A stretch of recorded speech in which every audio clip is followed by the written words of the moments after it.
everyone. In this occasion, I, Dela Natania Sudamara, from Class 10-2 SMA Negeri 9 Binsus Manado, will present a speech on the theme of access to education. Education is a process to form human beings who are not only intellectually intelligent, but also able to develop their spirituality. Education without teacher is like a room without a light. Teachers have a very strategic role in the world of education because of all the existing educational components such as curriculum, infrastructure, learning methods, teachers, students, parents, and the environment. The most decisive is the teacher. Teachers give a very noble position. From them, the golden generation of Indonesia is created. The challenge of quality education requires teachers to be more creative, innovative, and inspiring in designing quality learning activities to welcome Indonesia's golden generation in 2045. The role of education in preparing their 2045 generation is very important. The target set by the government is the emergence of Indonesia's golden generation in the next 10 or 20 years by expanding opportunities for access to higher education. In addition, improving the quality of education is in line with efforts to improve the competence and welfare of teachers. To prepare for the golden generation of Indonesia 2045, it is important for the world of education to change its mindset. Education is not only defined by academic transfer or knowledge, but also character. This balance of academics and character is what needs to be prepared from now on. Dear ladies and gentlemen, the causes of the low quality of education in Indonesia are very diverse, which in general are limited access to education. The number of teachers themselves is still considered very insufficient and uneven for remote areas. For those in the regions that lead to the increasing flow of urbanization to get better access to knowledge in urban areas. Various problems often hinder the improvement of the quality of education in Indonesia, especially in very remote areas, which ultimately colors the journey of education in Indonesia. In a remote area, there are still many children who are still not served, inadequate facilities and infrastructure. The government should pay more attention to conditions like this. For example, by providing the best possible road or providing transportation itself so that children and teachers do not have difficulty finding access to education. Many education systems in the area that have not been reached by the government only focus on education in big cities. When viewed from online media or television, many have reported about the inadequate educational condition there, such as road access that is difficult to pass because without easy road to access, both students, workers, or even the government will certainly experience difficulties. Of course, this has an impact on the teaching staff. The number of teaching staff is very minimal in remote areas. The quality of education in Indonesia is not evenly distributed, especially in areas that fall into the 3T category: outermost or daerah terluar, remote or daerah terpencil, and underdeveloped or daerah tertinggal. Education in remote areas has not fully reached all levels of society. In addition to the small numbers of schools, the remote location also makes it difficult for children to attend school. The long distance and poor road access can of course be greatly compared to schools in urban areas. In cities, the choice of schools is greater and the vehicle options that can be used are also varied. There is no need to pass through rice fields, mountains, rocky roads, or cross rivers that occur in remote areas. Not only is it a matter of student mobility when going to school, the remote location also makes it difficult for them to fulfill school facilities. They also sometimes miss important information that is usually obtained through socialization because not many of them know the location of remote schools. The inequality of access to information makes the difference between education in cities and villages more visible. With limited information systems, education is affected. Not only students, teachers also experience difficulties when required to teach but by maximizing access to digital.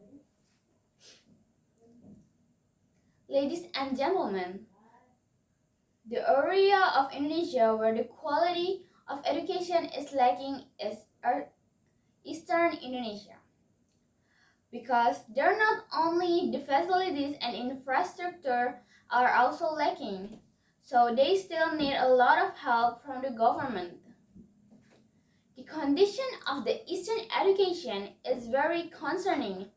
Many children drop out of school. Based on data from non-formal and informal early childhood education institutions, there are around 800,000 children who have dropped out of school in Eastern Indonesia. Meanwhile, school dropout in the records of the Central Statistics Agency is still an unresolved phenomenon. From 2019 to 2022, the dropout rate increased from lower to higher levels. In detail, the dropout rate at the primary school level reached 0.13% in 2022, an increase of 0.01% compared to 2021, which amounted to 0.12%. At the junior high school level, the dropout rate was recorded at 1.06% in 2022, an increase of 0.16% from the previous year's 0.9%. Then the high school dropout rate reached 1.38% in 2022, which also increased by 0.26% from the previous year's 1.12%. There are still many community members who have not or cannot enjoy education services. The cost of education is very expensive for the lower middle class, and they also think that access to learning resources is still difficult. Educational facilities and infrastructure are still not properly available. Access to education services in border areas and conflict areas is still difficult to obtain. As in the National Education System Law number 20 of 2003 concerning the rights and obligations of citizens, parents, communities, and governments, Article 5 states that 1. Every citizen has the same right to obtain quality education. 2. Citizens who have physical, emotional, mental, intellectual, or social abnormalities are entitled to special education. 3. Citizens in remote or undeveloped areas and remote indigenous communities are entitled to special service education. 4. Citizens who have the potential for special intelligence and talent are entitled to special education. And the last, every citizen has the right to have the opportunity to increase educational opportunities throughout his life.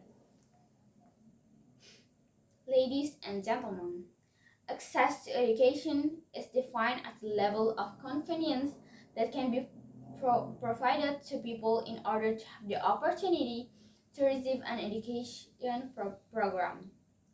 Access to education is defined as the ease with which a person can obtain an education when traveling to their school location. The limitation of poor access to education to get to school because the distance is quite far and difficult to pass for pedestrians or transportation, especially when the rainy seasons come and through bridge access it will be difficult because the water discharge is quite high and the road is filled with mud that will endanger someone who will pass it, especially when it starts to dusk and pitch dark to inadequate lighting. It makes it difficult for them to cradle the science of education. At the proper education level, the overall expansion of access is still a significant problem, in that good education services, including basic education, are not yet fully provided to children with special needs. The children who have a place with this encounter are individuals who have physical problems. Expansion and equitable access to education is one of the demands of society for services in the field of education. Everyone agrees that Indonesia is an archipelagic country with varied geographical conditions and regional income conditions. This has an impact on furthering development achievements, including educational development. Solutions that can be offered include the provision of social media and the construction of roads leading to schools evenly. In this case, the government conducts policies and expansion of access to education directed through programs including providing educational facilities and infrastructure, building school units and new classrooms, laboratories or libraries that are expected to have an impact on improving the quality of education. The government must also recruit educator and education personnel to support the 9-year compulsory education program. Developing equivalency education for school-age children to Package A, Package B, and Package C. Developing functional literacy education to reduce the colorblind population. And building road infrastructure that will be paid by students or the general public. Expanding access to educational is one of the 4 priority scales set by the government through the Ministry of Education and Culture and is the direction of the 2019 RNPK discussion. The government has also opened access to education in 122 districts or cities that are included in the frontier, outermost, and disadvantaged areas through the construction of learning facilities infrastructure, as well as distributing teachers in the treaty area as a program to advance together to educate Indonesia. This program includes an integrated teacher professional education program with additional authority and the opening of libraries to the public. It can be concluded that equalizing access to education, especially in the treaty areas, is an absolute thing that must be done. The process of equalizing access to education is certainly not only done by the government or the state. The process of equalizing access to education must be done comprehensively inclusively by all parties in the Indonesian nation. Equitable access to education will not succeed without good cooperation between various parties, including the awareness of the community itself, so that if equal access to education can be achieved, it will become the strength of the Indonesian development capital in the future. That is from me. Thank you.